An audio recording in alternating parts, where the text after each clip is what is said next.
Welcome to The Explainer. I am absolutely thrilled to have you here today because we are about to uncover the really fascinating 3,000-year evolution of a piece of technology that you use literally every single day. We're diving deep into the history of access control, and it's a journey that takes us all the way from ancient magical amulets right up to today's invisible digital data streams.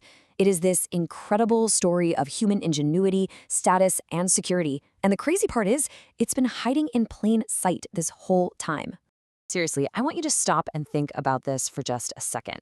Reach into your pocket or, look down at your desk. What's the most important object sitting right there? Aside from your smartphone, it's almost certainly your keys, right? We drag them absolutely everywhere. They jingle constantly, they scratch up our phone screens, but we absolutely cannot leave home without them. So in this explainer, we're going to trace the thematic journey of these everyday objects, looking at how they shifted from being these massive physical status symbols to the completely invisible tech that's slowly replacing them today. All right, let's jump right into part one, symbols of wealth and status. So for most of human history, owning a key wasn't a chore. It was actually a massive flex. And why? Because average people simply didn't own anything valuable enough to warrant locking it up. If you possessed a key, it meant you were rich. It was a loud, undeniable symbol of wealth, property, and power. If we fast forward through early history, you'll see that before modern keys, ancient civilizations actually used lucky charms as precursors. In 1700 BC, Egyptians carried hedgehog amulets on strings. Then, by 600 BC, the Celts were carrying rabbit's feet, really believing they brought good fortune. By AD 200, the Romans innovated by wearing bronze keys fashioned as rings right on their fingers. Because honestly, it was the equivalent of wearing a multi-carat diamond ring today. It showed everyone around you that you had wealth secured in a box somewhere. And by the medieval era, this status symbol grew to almost comical proportions. Wealthy European lords and ladies were carrying around incredibly ornate iron keys that were up to 12 inches long. Now, this carrying of keys eventually evolved into a high-fashion necessity. Enter the chatelaine. Deriving from the French word for mistress of the castle, this was an incredibly ingenious decorative belt hook. You see, during the Victorian era, women's dresses had virtually no pockets, and those tiny handbags they had, totally useless for daily household management. So the chatelaine became the era's original Swiss Army knife. Crafted from silver or gold, it suspended a whole array of essentials: keys, scissors, magnifying glasses, even scent bottles. It completely turned household management into a highly customized wearable art form that signaled a woman's authority and capability. Actually, fun fact, Queen Victoria herself bought a stunning cut steel one in 1850. Moving on to part two, inventing the modern keyring. As the world shifted into the industrial age, everything changed dramatically. Average people started acquiring property and valuables. Suddenly, keys weren't just reserved for the ultra-wealthy anymore. But as the everyday person acquired a house key and a trunk key and a work key, a brand new problem popped up. We desperately needed an efficient way to manage all this new hardware. The solution was beautifully simple. In the 19th century, an inventor named Samuel Harrison invented the split ring. Yep, it's literally that double loop circle of metal you still have to painfully pry open with your fingernail today to slide a new key onto. We've all been there, right?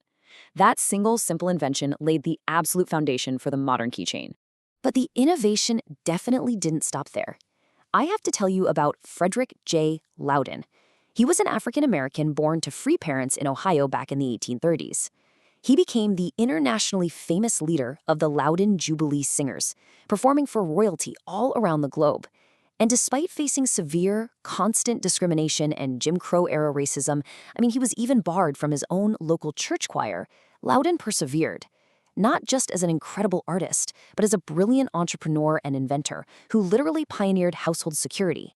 This patent right here brilliantly illustrates his ingenuity. In 1894, Loudon was granted a U.S. patent for a key fastener designed with a highly specific spring-actuated plate. Now, what this actually did in practice was securely grip the eyed end of the key from the inside of the door. This locked the key in place and completely covered the keyhole, meaning a burglar couldn't just use a tool to push the key out or pick the lock from the outside. It was an absolutely massive leap forward in personal home security.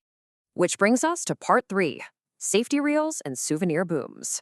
Moving into the mid-20th century, the post-war industrial boom meant that keys were no longer just for home security. They became this massive working-class utility.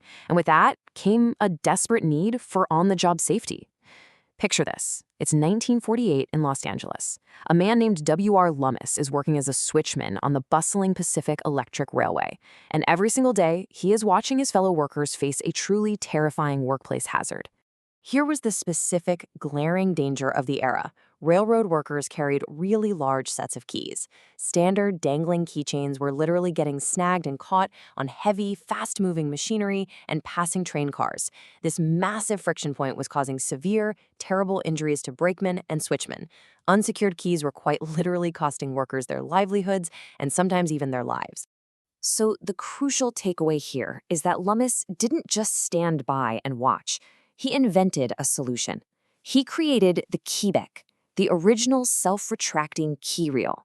It securely kept keys flush right at the wearer's side, completely safe from snagging, yet instantly accessible on a retractable cord. It was so remarkably effective that Lummis actually quit the railroad to manufacture them full-time.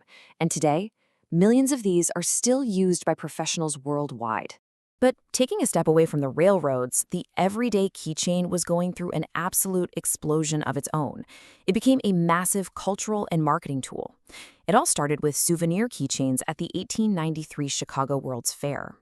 By the 1950s, car dealerships realized that handing you a branded keychain with your brand new Ford or Chevrolet ensured you'd look at their logo every single day. Real estate agents, they did the exact same thing during the housing boom of the 60s. And, well, human nature being what it is, we eventually took it to some bizarre extremes. Like in 2011, vendors in China actually began selling tiny live amphibians suspended in liquid-filled keychains. Yeah, really. So, with all these varied, fascinating little objects flooding the market, it was really only a matter of time before people started hoarding them. There is actually a highly specific, slightly quirky vocabulary word for this: a copocolephile. That is someone who is passionately and perhaps dangerously obsessed with collecting keyrings and keychains. And if you're wondering just how obsessed a copocophile can really get, look at this staggering number: 62,257. That is the actual Guinness World Record for the largest collection of keychains, held by a Spanish collector named Angel Alvarez Cornejo. He started collecting at age 7 and eventually had to rent an entire warehouse just to store his collection. Finally, let's get into part 4, the rise of keyless entry. After thousands of years of physical, jagged metal sitting in our pockets, the traditional key is now vanishing into the digital ether. In the commercial space, businesses relied for decades on highly error-prone physical systems. Think of those 1960s pegboards with numbered hooks and manual paper logbooks where people just kind of promised they returned a key. Compare that to the modern era, which was ushered in around 1987 with systems like KeyTrack. Now we have electronic systems tied to smart drawers that automatically create a completely unchangeable audit trail every single time an electronic fob is removed or returned. And in our personal lives, the revolution really started with our cars. In 1981, an inventor named Paul Lipschitz patented what became known as the PLIP. He completely revolutionized automotive access by replacing the metal car key with a handheld fob that streamed an infrared code straight to the car. It was the birth of remote central locking as we know it. But as we all know, modern convenience always brings new vulnerabilities. Here is exactly how modern invisible keys can be compromised today. It's called the replay attack.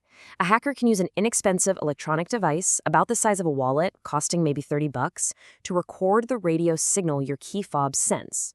While it's recording, the device simultaneously jams the signal so your car doesn't unlock on the first try. When you hit the button again, the car unlocks, but the thief has secretly stored that first intercepted rolling code. They can then walk up hours later, replay your code, and wirelessly steal your car without ever touching your keys. Wild, right?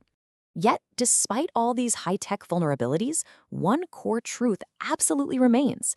As one of our sources perfectly summarizes it, the need for human accountability never changes. Whether you are a medieval Castellan using a heavy 12-inch iron key to guard a wooden chest, or a modern office worker using a Bluetooth signal on a smartphone to open a glass door, the fundamental human need to secure our valuables and track exactly who has access, that is completely permanent. Which leaves us with this final thought. For 3,000 years, the key was this highly visible physical flex of wealth, status, and authority. Now our keys are turning into invisible data streams floating through the air, completely hidden inside our phones. So as the physical key disappears from our pockets entirely, I'll leave you with this question. What physical objects will we invent to signal our status next? Thanks so much for joining me on this explainer, and keep questioning the everyday objects around you.